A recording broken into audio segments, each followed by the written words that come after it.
اور یوں فرمایا اللہ تعالیٰ نے ادعونی استجب لکم وقال ربکم ادعونی استجب لکم، تمہارے رب نے فرمایا، اشارہ یہ کیا کہ اللہ تعالیٰ نے تمہیں سب کچھ دیا ہے۔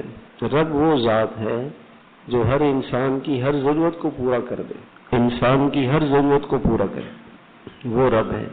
تو اب تک جو کچھ آپ کو ملا ہے وہ اللہ نے دیا ہے، اور آئندہ بھی جو کچھ ملے گا وہ اللہ ہی دیں گے۔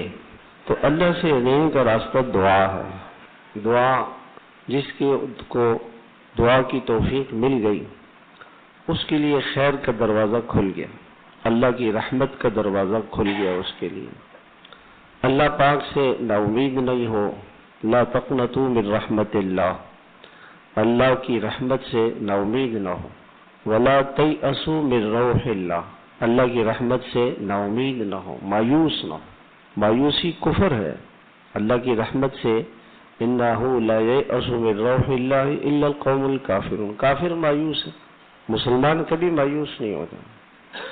تو اللہ تعالیٰ سے مانگے، اس کے لیے اللہ تعالیٰ نے قرآن کریم میں ربنا سے بہت ساری دعائیں اللہ پاک نے ذکر فرمائی کہ ربنا کا مطلب ہے کہ دیکھو ہم ہی تمہیں پالتے ہیں، ہم ہی تمہیں دیتے ہیں، ہم تمہاری ضرورتیں پوری کرتے ہیں، تو ہم سے مانگو۔ جو قرآن کریم میں ربنا کی دعا ہے وہ اللہ سے مانگنے کی دعائیں ہیں جو اللہ نے خود سکھائی۔